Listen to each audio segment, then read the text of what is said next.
வாழ்க்கையிலே ஏற்பட்ட மிக இக்கட்டான ஒரு காலகட்டமாக ஒரு 20 நிமிடங்களை அவர்கள் சொல்லுகிறார்கள். அது என்ன 20 நிமிடங்கள் என்றால், தன்னுடைய கணவர் தன்னை விட்டு பிரிந்து போனதற்கு பிறகு குழந்தை வேண்டும் என்று வழக்கு தொடுக்கிறார். நீதிமன்ற படியேறுகிறார் ஆமினா சில்மி அவர்கள். நீதிமன்றத்திலே 2 தரப்புக்கும் இடையில் வழக்கு விசாரணைகள் நடைபெறுகிற போது அந்த காலகட்டம் இஸ்லாத்தை பற்றி மேற்குலகு பயங்கரமாக பேசிக் கொண்டிருந்த காலகட்டம் என்பதால் நீதிபதி எனக்கு ஒரு தீர்ப்பை சொன்னார், எனக்கு ஒரு ஆலோசனையை சொன்னார். என்ன ஆலோசனையை சொன்னார்னா, ஆமினா உங்களுக்கு 2 சாய்ஸ் இருக்குது. முதலாவது சாய்ஸ் என்னன்னு சொன்னா, நீங்கள் இஸ்லாத்தை விட்டுவிட்டு உங்கள் கணவரோடு சேர்ந்து உங்கள் குழந்தைகளோடு அன்பாக வாழுவது, பழகுவது, உங்கள் வாழ்க்கையை கடத்துவது.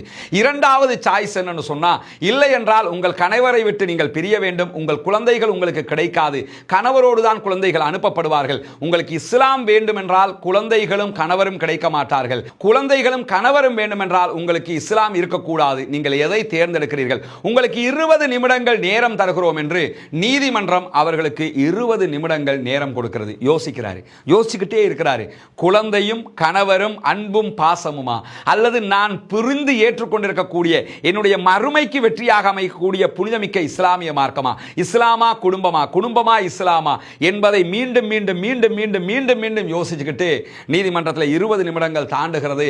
நீதிபதி அவர்களிடத்தில் சொல்கிறார், நான் நன்றாக யோசித்து விட்டேன், ஆழமாக சிந்தித்து விட்டேன், இதுவா அதுவா என்று பலமுறை யோசித்து விட்டு சொல்கிறேன்.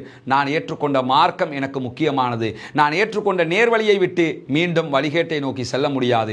எனவே நான் அதைத்தான் தேர்ந்தெடுக்கிறேன் என்று அழுது கொண்டே நீதிமன்ற படிகளை விட்டு கீழே இறங்கி வருகிறார்கள் ஆமினா சில்மி அவர்கள்.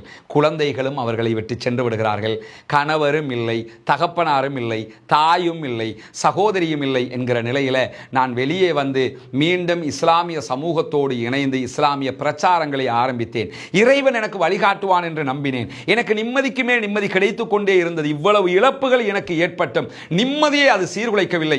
இஸ்லாம் தான் எனக்கு நிம்மதியாக இருந்தது. அடிக்கடி குர்ஆனை புரட்டுகிறேன், நபிகள் நாயகத்துடைய வாழ்க்கை வழிமுறைகளை பார்க்கிறேன், அவர்கள் சந்தித்த சோதனைகளை எல்லாம் பார்க்கிறேன். அப்படியே உள்ளம் பூரித்து போய்விடுகிறது, அமைதி காண்கிறது. நான் இஸ்லாத்தின் பக்கமே விரைந்து கொண்டிருக்கிறேன். எனவே இந்த இழப்புகள் எல்லாம் எனக்கு அற்பமானதாக மாறிவிடுகிறது என்கிறார்கள் ஆமினா சில்மி அவர்கள்.